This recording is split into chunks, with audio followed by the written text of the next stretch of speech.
Hi అండి. అందరూ ఎలా ఉన్నారు? Welcome back to my channel Smita sisters. Fibre, nutritions, proteins అన్నీ మనకు ఒకే ఒక మీల్‌లో అందుతాయి అంటే ఆ డిష్ ఎవరైనా వదులుకుంటారా? వదులుకోరు. సో, అది కూడా పిల్లలు కూడా చాలా బాగా ఇష్టంగా తింటారు అని అంటే ఖచ్చితంగా ట్రై చేస్తారు. సో, అది ఏంటి అనేది ఇక్కడ చూసేద్దాం రండి. ముందుగా అయితే ఒక మిక్సింగ్ బౌల్ తీసుకొనేసి అందులో చాలా ఫైన్‌గా కట్ చేసుకున్న ఆనియన్, ఒక పెద్ద ఆనియన్ అయితే తీసుకోవాలి. అలాగే ఒక కప్పు వరకు అయితే తురుముకున్నటువంటి క్యారెట్, ఒక పెద్ద సైజు బీట్రూట్ అది కూడా ఒక కప్పు వరకు వస్తుంది. సో, దాన్ని కూడా మనం ఫైన్‌గా తురిమేసుకొనేసి ఇందులోకి ఒక హాఫ్ కప్పు వరకు అయితే మనము ఫ్రెష్ కొత్తిమీర, అలాగే ఒక 4, 5 రెమ్మల వరకు అయితే కరివేపాకు కూడా వేసుకోవాలి. సో, ఇవన్నీ న్యూట్రిషన్స్ చాలా బాగా బ్యాలెన్స్ చేస్తాయి. సో, ఫైబరు అలాగే మనకి మంచి ప్రోటీన్ కూడా ఇస్తాది. అండ్ డైజెషన్ కూడా చాలా బావుంటుంది. సో, మరింత టేస్ట్ యాడ్ చేయడం కోసం అయితే ఒక 2 స్పూన్ల వరకు అయితే నువ్వులు వేసుకోవాలి. సో, మనకి సాల్ట్ టేస్ట్‌కి తగ్గట్టుగా అయితే అడ్జస్ట్ చేసుకోవాలి. ఇక్కడైతే ఒక హాఫ్ టీ స్పూన్ వరకు అయితే సరిపోతుంది. సో, ఇప్పుడు స్పైస్ కోసం అయితే మీరు పచ్చిమిర్చి ఫైన్‌గా కట్ చేసుకోవచ్చు. లేదు అంటే పేస్ట్ అయినా వేసుకోవచ్చు. బట్ నేనైతే చిల్లీ ఫ్లేక్స్ అయితే వేస్తున్నాను. సో, వీటి కోసము బైండింగ్ కోసము ఇవన్నీ బాగా బైండ్ అయితేనే కదా మనకంటూ ఒక షేప్ వస్తుంది. సో, దానికోసమైతే మీరు రాగి పిండి తీసుకోవచ్చు, గోధుమ పిండి తీసుకోవచ్చు, మైదా తీసుకోవచ్చు, జొన్న పిండి తీసుకోవచ్చు, రాగి పిండి ఇలా ఏది ఉంటే మీ దగ్గర జొన్న అలా అన్నీ వేసుకోవచ్చు. బట్ నేనైతే ఇక్కడ బేస్ కోసము ఒక 1½ కప్పు వరకు అయితే జొన్న పిండి వాడుతున్నాను. బట్ ఇది చాలా బావుంటుంది. టేస్ట్ బావుంటుంది. అలాగే ఇది ఎందుకు ఇంత స్పెసిఫిక్‌గా పిల్లల కోసం చెప్తున్నాను అంటే ఇవి వేయడం వల్ల పిల్లలకి కాస్త టేస్ట్ అంటే కాస్త స్వీట్‌నెస్ కూడా ఉంటుందనమాట. Beetroot, carrot. సో, అందుకోసమైతే పిల్లలు కూడా చాలా ఇష్టంగా తింటారు అని పర్టిక్యులర్‌గా చెప్తున్నాను.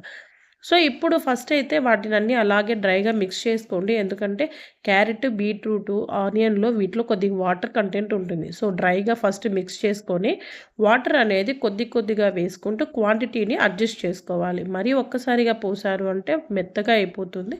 సో, దానికోసం అయితే కొద్దిగా వేసుకుంటే కాస్త ఈ విధంగా అంటే చపాతీ కంటే కాస్త మెత్తగా వచ్చేలాగా కలుపుకోవాలి. ఇలా కలుపుకొని పక్కన పెట్టుకున్న తర్వాత బటర్ పేపర్ కానీ లేదంటే అరిటాకు కానీ తీసుకొనేసి జస్ట్ ఒక హాఫ్ టీ స్పూన్ వరకు ఆయిల్ అయితే ఫస్ట్ ఒక్కసారి మాత్రమే అప్లై చేసుకుంటే సరిపోతుంది. అది కూడా స్టిక్ అవ్వకుండా ఉండడం కోసం.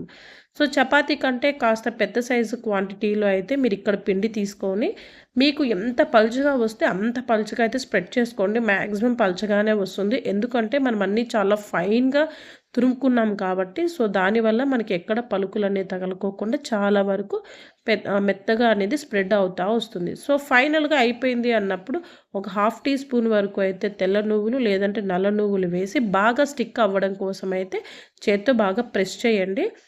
పాన్ బాగా హీట్ అయిన తర్వాత మాత్రమే మనం బటర్ పేపర్ మీద స్ప్రెడ్ చేసుకున్నాం కదా! సో, దాన్ని తీసుకెళ్ళి పెనం మీద వేసేస్తే ఈజీగా వచ్చేస్తుందండి అసలు. పేపర్‌కి ఎక్కడ అతుక్కోదు. నేను టోటల్‌గా అన్నీ చేసిన తర్వాత కూడా సేమ్ ఇలాగే వచ్చింది పేపర్ నుండి. సో, పైన బాగా పచ్చితనము పోయింది అన్నప్పుడు ఇక్కడ నెయ్యి అప్లై చేసుకోండి. మీకు నెయ్యి ఇష్టం లేని వాళ్ళు ఆయిల్ కూడా అప్లై చేసుకోవచ్చు. బట్ పిల్లల కోసం అయితే నెయ్యి అనేది ప్రిఫర్ చేయండి. చాలా టేస్ట్ కూడా బావుంటుంది.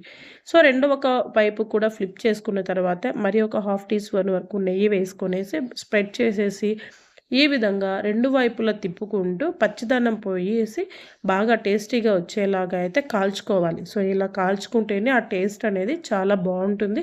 అండ్ పచ్చిదనం కూడా వెళ్ళిపోతుంది.